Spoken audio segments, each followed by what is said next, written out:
I don't think Fnatic is Fnatic anymore. Or it is obviously Fnatic, but it's a completely different team. A roster that is really uncertain, in my opinion. I'm shocked at the level of performance. We'd heard that Fnatic were doing well in scrims. We'd heard Huni and Rainover were doing well, and none of it could have prepared us for this level of domination. I was worried about how about if we don't perform good because we don't know each other.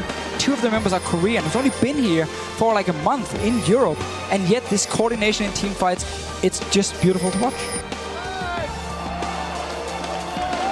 This crowd seems silenced by Fnatic's performance. It has been dominant. Starting the LCS with a 4-0 record is always good. Now let's just work together and reach our goals.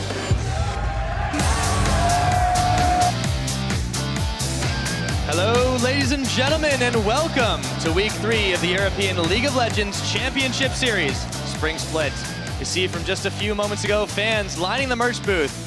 Take a look at some of that swag. Also, H2K getting ready to start up their first game of the day, their game of the day, rather. And of course, Coach Crawley in the back, analyst heading on to stage. And this is going to be an awesome day. Now, I'm your friendly neighborhood shoutcaster, Devin Pyrotechnics Young, and with me, none other than Trevor Quickshot Henry. How you doing, Trev? Very good. Excited to get into Week 3. Absolutely. Now, as we get ready for this week's matches that could make or break the split for these LCS squads, we're going to have to take a look at how that one all does work out. I completely agree. And I think we have to look at the standings and see how these teams are shaping up. We're going to dive right into it and see where these teams find themselves after 2 weeks of games. Yep, with Fnatic and SK Gaming still undefeated, no losses there. They're the ones in the clear lead, but Element's just behind them.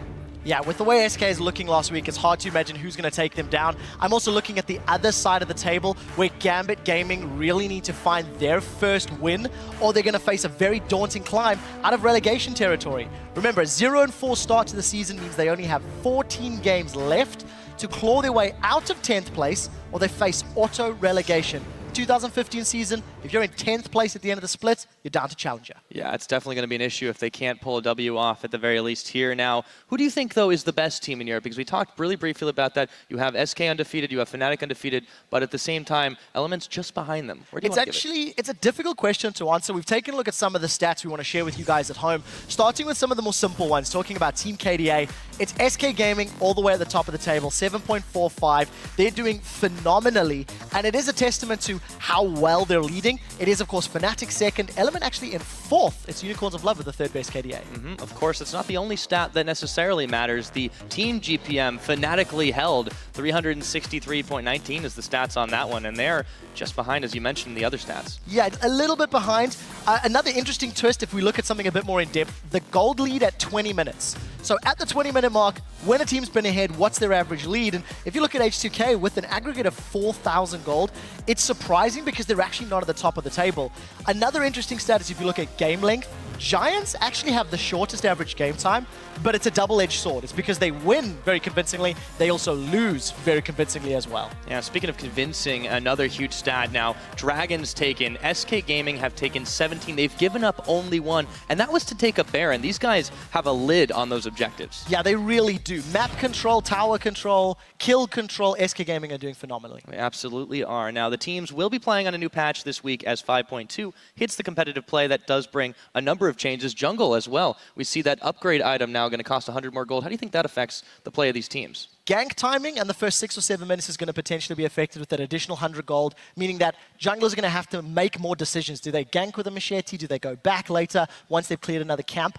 We also are going to be seeing Tristana disabled this week due to the rework, and no more DFG. So I want to see what champions are going to be played in that middle lane. We'll have to see how the changes shape play today. Now, starting with a matchup between H2K and SK Gaming. Yeah, we're also going to see Fnatic taking on the Unicorns of Love immediately after, and we'll end the day after a few more games between the Copenhagen Wolves and Gambit. Yeah, that match is really important, not just for Gambit trying to get their first win of the season, but Copenhagen Wolves really need to get more on the board as well. Of course, before we send it over to the analyst desk, we're going to take a closer look at the players to keep an eye on this week. Up first, it's Forgiven. The unkillable Greek Immortal deathless in 4 games, 457 GPM, and he only plays champions with dashes. You can see how he's able to make some serious moves on the Rift. Yeah, very, very strong player, very aggressive. Creppo was talking on how he uses those Graves and Lucian dashes to play aggressively and get in your face. He's done it for a few weeks.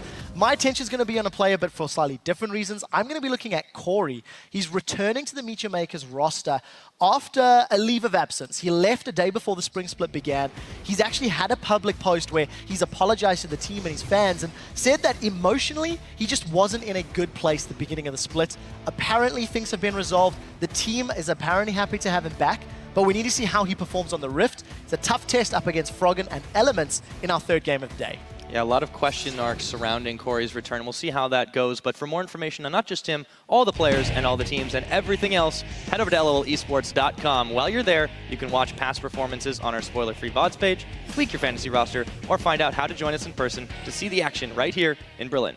Yeah, I'm sad I lost to you in fantasy, but I'm sure I'll pick up win. Yeah, you know, well, it's still, I'll hold off with Bjergsen there for you. Now we're going to head it over to Shox at the analyst desk for a closer look.